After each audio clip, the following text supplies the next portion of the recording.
मातृ प्रेम तुझे धन्य है। संसार में और जो कुछ है मिथ्या है, निस्सार है।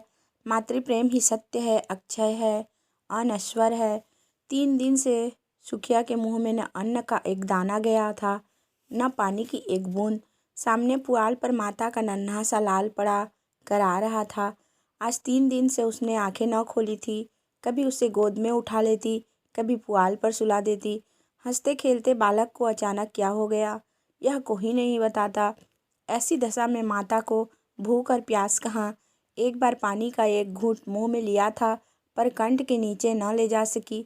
इस दुखिया की विपत्ति का वार पार न था। साल भर के भीतर 2 बालक गंगा जी के गोद में सौंप चुकी थी। पतिदेव पहले ही सिधार चुके थे। अब उस अभागिनी के जीवन का आधार अवलंब जो कुछ था, यही बालक था। हाय, क्या ईश्वर इसे भी इसकी गोद से छीन लेना चाहते हैं। यह कल्पना करते ही माता की आंखों से झरझर आंसू बहने लगते थे। इस बालक को वह क्षण भर के लिए भी अकेला न छोड़ती थी। उसे साथ लेकर घास छीलने जाती, घास बेचने बाजार जाती, तो बालक गोद में होता। उसके लिए उसने नन्ही सी खुरपी और नन्ही सी खांची बनवा दी थी। जियावन माता के साथ घास छीलता और गर्व से कहता, अम्मा हमें भी बड़ी सी खुरपी बनवा दो, हम बहुत सी घास छीलेंगे। तुम द्वारे माची पर बैठी रहना, अम्मा मैं घास बेच लाऊंगा। माँ पूछती, मेरे लिए क्या क्या लाओगे बेटा। जियावन लाल लाल साड़ियाँ का वादा करता, अपने लिए बहुत सा गुड़ लाना चाहता था। वे ही भोली भोली बातें इस समय याद आ आकर माता के हृदय को सूल के समान बेध रही थी। जो बालक को देखता यही कहता कि किसी की डीठ है, पर किसकी डीठ है। यह इस विधवा का भी संसार में कोई बैरी है। अगर उसका नाम मालूम हो जाता तो सुखिया जाकर उसके चरणों पर गिर पड़ती और बालक को उसकी गोद में रख देती। क्या उसका हृदय दया से न पिघल जाता। पर नाम कोई नहीं बताता। हाय, किससे पूछे, क्या करें। 3 पहर रात बीत चुकी थी। सुखिया का चिंता व्यथित चंचल मन कोठे कोठे दौड़ रहा था। किस देवी की शरण जाएं, किस देवता को मनौती करें। इसी सोच में पड़े पड़े उसे एक झपकी आ गई। क्या देखती है कि उसका स्वामी आकर बालक के सिरहाने खड़ा हो जाता है और बालक के सिर पर हाथ फेर कर कहता है, रो मत सुखिया, तेरा बालक अच्छा हो जाएगा। कल ठाकुर जी की पूजा कर दे, वही तेरे सहायक होंगे। यह कहकर वह चला गया। सुखिया की आंख खुल गई। अवश्य ही उसके पतिदेव आए थे, इसमें सुखिया को जरा भी संदेह न हुआ। उन्हें अब भी मेरी सुधि है, यह सोचकर उसका हृदय आशा से परिपल्वित हो उठा। पति के प्रति श्रद्धा और प्रेम से उसकी आंखें सजग हो गई। उसने बालक को गोद में उठा लिया और आकाश की ओर ताकती हुई बोली, भगवान मेरा बालक अच्छा हो जाए तो मैं तुम्हारी पूजा करूंगी। अनाथ विधवा पर दया करो। उसी समय जियावन की आंखें खुल गई। उसने पानी मांगा। माता ने दौड़कर कटोरे में पानी लिया और बच्चे को पिला दिया। जियावन ने पानी पीकर कहा, अम्मा रात है कि दिन। सुखिया अभी तो रात है बेटा, तुम्हारा जी कैसा है। जियावन अच्छा है अम्मा, अब मैं अच्छा हो गया। सुखिया तुम्हारे मुंह में घी शक्कर बेटा, भगवान करे तुम जल्द अच्छे हो जाओ। कुछ खाने को जी चाहता है। जियावन, हाँ अम्मा, थोड़ा सा गुड़ दे दो। सुखिया, गुड़ मत खाओ भैया, अवगुण करेगा, कहो तो खिचड़ी बना दूँ। जियावन, नहीं मेरी अम्मा, जरा सा गुड़ दे दो, तेरे पैरों पड़ूं। माता इस आग्रह को न टाल सकी। उसमें थोड़ा सा गुड़ निकाल कर जियावन के हाथ में रख दिया और हांडी का ढक्कन लगाने जा रही थी कि किसी ने बाहर से आवाज़ दी। हांडी वहीं छोड़कर किवाड़ खोलने चली गई। जियावन ने गुड़ की 2 पिंडियाँ निकाल ली और जल्दी जल्दी चट कर गया। दिन भर जियावन की तबीयत अच्छी रही। उसने थोड़ी सी खिचड़ी खाई। 2-1 बार धीरे धीरे द्वार पर भी आया और हमजोलियों के साथ खेल ना सकने पर भी उन्हें खेलते देखकर उसका जी बहल गया। सुखिया ने समझा बच्चा अच्छा हो गया। 1 दिन में जब पैसे हाथ में आ जाएंगे तो वह एक दिन ठाकुर जी की पूजा करने चली जाएगी। जाड़े के दिन झाड़ू बहारू, नहाने धोने और खाने पीने में कट गए, मगर जब संध्या समय फिर जियावन का जी भारी हो गया तब सुखिया घबरा उठी। तुरंत मन में शंका उत्पन्न हुई कि पूजा में विलंब करने से ही बालक फिर मुरझा गया है। अभी थोड़ा सा दिन बाकी था। बच्चे को लेटाकर वह पूजा का सामान तैयार करने लगी। फूल तो जमींदार के बगीचे में मिल गए, तुलसीदल द्वार पर ही पर था। पर ठाकुर जी के भोग के लिए कुछ मिष्ठान तो चाहिए, नहीं तो गांव वालों को बांटेगी क्या। चढ़ाने के लिए कम से कम एक आना तो चाहिए। सारा गांव छान आई, कहीं पैसे उधार न मिले। अब वह हताश हो गई। हाय रे अदीन, कोई 4 आने पैसे भी नहीं देता। आखिर उसने अपने हाथों के चांदी के कड़े उतारे और दौड़ी हुई बनिए की दुकान पर गई। कड़े गिरवी रखे, बतासे लिए और दौड़ी हुई घर आई। पूजा का सामान तैयार हो गया तो उसने बालक को गोद में उठाया और दूसरे हाथ में पूजा की थाली लिए मंदिर की ओर चली। मंदिर में आरती का घंटा बज रहा था। 10-5 भक्तजन खड़े स्तुति कर रहे थे। इतने में सुखिया जाकर मंदिर के सामने खड़ी हो गई। पुजारी ने पूछा, क्या है रे, क्या करने आई है। सुखिया चबूतरे पर आकर बोली, ठाकुर जी की मनौती की थी महाराज, पूजा करने आई हूँ। पुजारी जी दिन भर जमींदार के आसामियों की पूजा किया करते थे और शाम सवेरे ठाकुर जी की। रात को मंदिर ही में सोते थे। मंदिर ही में आपका भोजन भी बनता था, जिससे ठाकुर द्वारे की सारी अस्तरकारी काली पड़ गई थी। स्वभाव के बड़े दयालु थे, निष्ठावान, ऐसे कि चाहे कितनी ही ठंड पड़े, कितनी ही ठंडी हवा चले, बिना स्नान किए मुंह में पानी तक न डालते थे।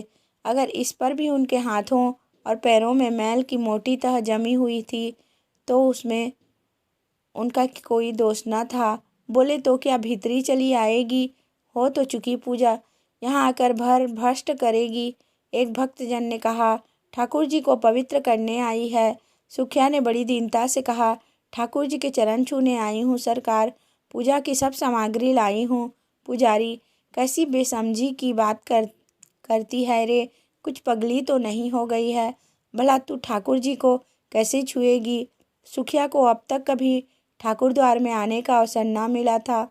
आश्चर्य से बोली, सरकार वह तो संसार के मालिक हैं, उनके दर्शन से तो पापी भी तर जाता है, मेरे छूने से उन्हें कैसे छूत लग जाएगी।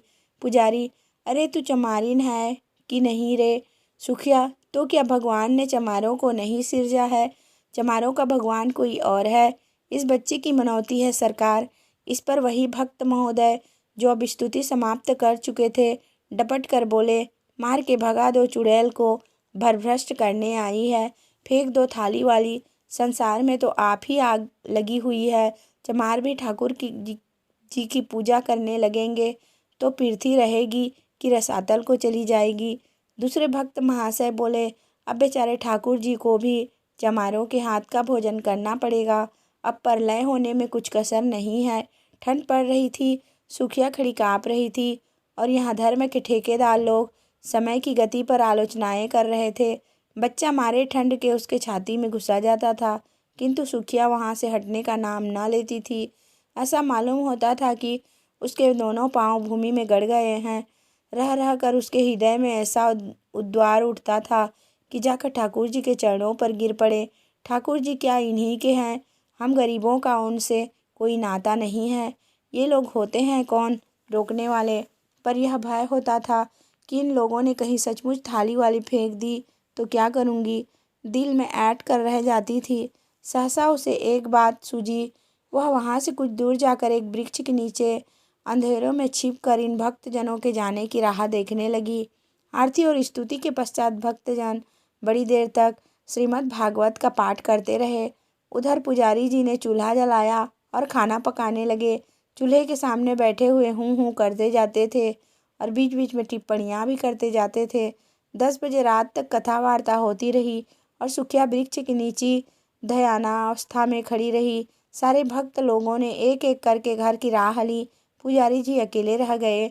अब सुखिया आकर मंदिर के बरामदे के सामने खड़ी हो गई, जहाँ पुजारी जी आसन जमाए बटलोई का क्षुधावर्धक मधुर संगीत सुनने में मग्न थे। पुजारी जी ने आहट पाकर गर्दन उठाई तो सुखिया को खड़ी देखा। चिर कर बोले, क्यों रे, तू अभी तक खड़ी है। सुखिया ने थाली जमीन पर रख दी और एक हाथ फैलाकर भिक्षा प्रार्थना करती हुई बोली, महाराज जी, मैं अभागिनी हूँ, यही बालक मेरे जीवन का आलम है, मुझ पर दया करो। 3 दिन से इसे सिर नहीं उठाया, तुम्हें बड़ा जस होगा महाराज जी। यह कहते कहते सुखिया रोने लगी। पुजारी जी दयालु तो थे, पर चमारिन को ठाकुर जी के समीप जाने का अश्रुतपूर्व घोर पातक वह कैसे कर सकते थे। न जाने ठाकुर जी इसका क्या दंड दें। आखिर उनके भी बाल बच्चे थे। कहीं ठाकुर जी कुपित होकर गांव का सर्वनाश कर दे तो। बोले, घर जाकर भगवान का नाम ले, तेरा बालक अच्छा हो जाएगा। मैं यह तुलसी दल देता हूँ, बच्चे को खिला दे, चरणामृत उसकी आंखों में लगा दे। भगवान चाहेंगे तो सब अच्छा ही होगा। सुखिया, ठाकुर जी के चरणों पर गिरने न दोगे महाराज जी, बड़ी दुखिया हूँ। उधार काट कर पूजा की सामग्री जुटाई है। मैंने कल सपना देखा था महाराज जी की, ठाकुर जी की पूजा कर, तेरा बालक अच्छा हो जाएगा, तभी दौड़ी आई हूँ। मेरे पास 1 रुपया है, वह मुझसे ले लो, पर मुझे एक क्षण भर ठाकुर जी के चरणों पर गिर लेने दो। इस प्रलोभन ने पंडित जी को एक क्षण के लिए विचलित कर दिया, किंतु मूर्खता के कारण ईश्वर का भय उनके मन में कुछ कुछ बाकी था। संभल कर बोले, अरे पगली, ठाकुर जी भक्तों के मन का भाव देखते हैं कि चरण पर गिरना देखते हैं। सुना नहीं है, मन चंगा तो कठौती में गंगा। मन में भक्ति न हो तो लाख कोई भगवान के चरणों पर गिरे, कुछ न होगा। मेरे पास एक जंतर है, दाम तो उसका बहुत है, पर तुझे 1 ही रुपये में दे दूंगा। उसे बच्चे के गले में बांध देना, बस कल बच्चा खेलने लगेगा। सुखिया, ठाकुर जी की पूजा न करने दोगे? पुजारी, तेरे लिए इतनी ही पूजा बहुत है। जो बात कभी नहीं हुई वह आज मैं कर दूं, और गांव पर कोई आफत विपत आ पड़े तो क्या हो, इसे भी तो सोचो। तू यह जंतर ले जा, भगवान चाहेंगे तो रात ही भर में बच्चे का क्लेश कट जाएगा। किसी की दीठ पड़ गई है भी तो चंचल मालूम होता है, छत्तारी बस है। सुखिया, जब से इसे ज्वर है, मेरे प्राण नहुई में समाये हुए हैं। पुजारी, बड़ा होनहार बालक है, भगवान जिला दे तो तेरे सारे कष्ट हर लेगा। यहाँ तो बहुत खेलने आया करता था, इधर 2-3 दिन से नहीं देखा था। सुखिया, तो जंतर को कैसे बांधूंगी महाराज? पुजारी, मैं कपड़े में बांध कर देता हूँ, बस गले में पहना देना। अब तू इस बेला नवीन बस्तर कहाँ खोजने जाएगी? सुखिया ने 2 रुपये पर कड़े गिरो रखे थे। एक पहले ही बन चुका था, दूसरा पुजारी जी को भेंट किया और जंतर लेकर मन को समझाती हुई घर लौट आई।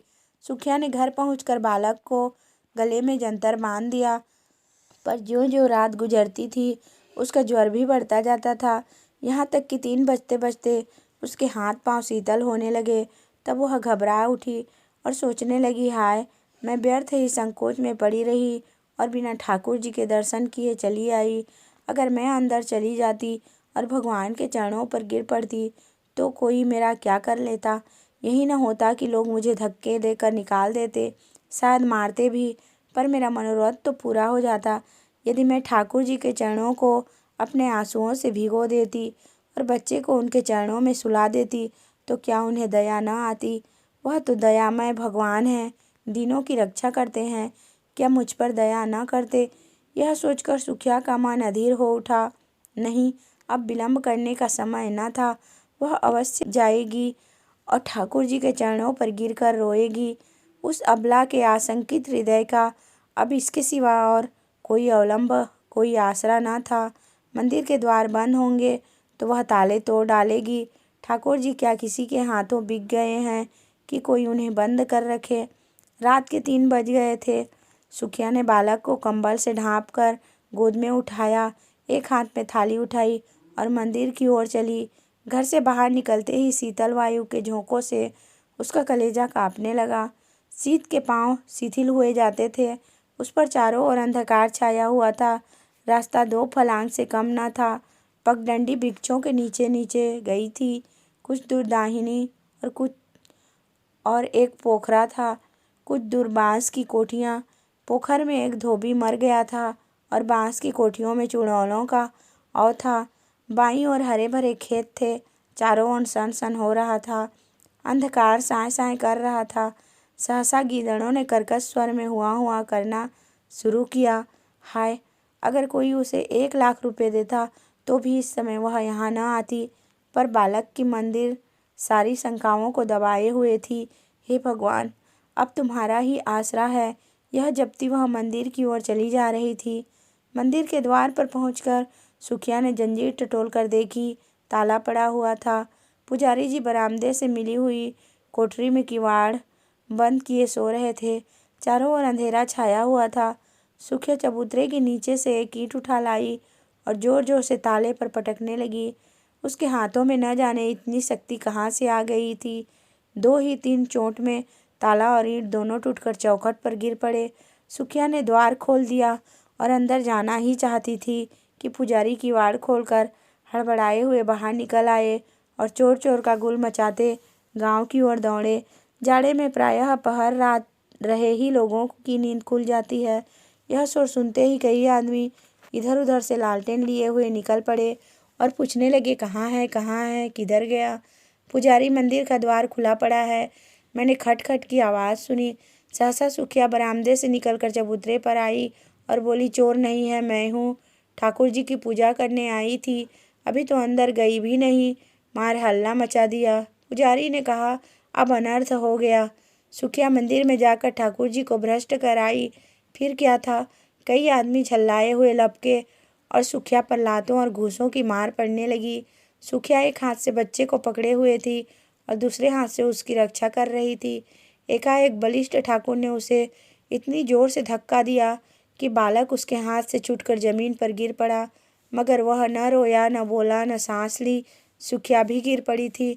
संभल कर बच्चे को उठाने लगी तो उसके मुख पर नज़र पड़ी। ऐसा जान पड़ा मानो पानी में परछाई हो। उसके मुंह से एक चीख निकल गई। बच्चे का माथा छूकर देखा, सारी देह ठंड हो गई थी। एक लंबी सांस खींचकर वह उठ खड़ी हुई। उसकी आंखों में आंसू न आए। उसका मुख क्रोध की ज्वाला से तमतमा उठा। आंखों से अंगारे बरसने लगे। दोनों मुट्ठियां बंध गई। दांत पीसकर बोली, पापियों, मेरे बच्चे के प्राण लेकर दूर क्यों खड़े हो? मुझे भी क्यों नहीं उसी के साथ मार डालते? मेरे छू लेने से ठाकुर जी को छूत लग गई। पारस को छूकर लोहा सोना हो जाता है, पारस लोहा नहीं हो सकता। मेरे छूने से ठाकुर जी अपवित्र हो जाएंगे। मुझे बनाया तो छूत नहीं लगी। लो, अब कभी ठाकुर जी को छूने नहीं आऊँगी। ताले में बंद रखो, पहरा बैठा दो। हाय, तुम्हें दया छू भी नहीं गई। तुम इतने कठोर हो, बाल बच्चे वाले होकर भी तुम्हें एक अभागिन माता पर दया न आई। तिस पर धर्म के ठेकेदार बनते हो। तुम सबके सब हत्यारे हो, निपट हत्यारे हो। डरो मत, मैं थाना पुलिस नहीं जाऊंगी। मेरा न्याय भगवान करेंगे। अब उन्हीं के दरबार में फरियाद करूंगी। किसी ने चू न की, कोई मिनमिनाया न तक नहीं। पाषाण मूर्तियों की भांति सबके सब सिर झुकाए खड़े रहे। इतनी देर में सारा गांव जमा हो गया था। सुखिया ने एक बार फिर बालक के मुंह की ओर देखा। मुंह से निकला, हाय मेरे लाल। फिर वह मूर्छित होकर गिर पड़ी।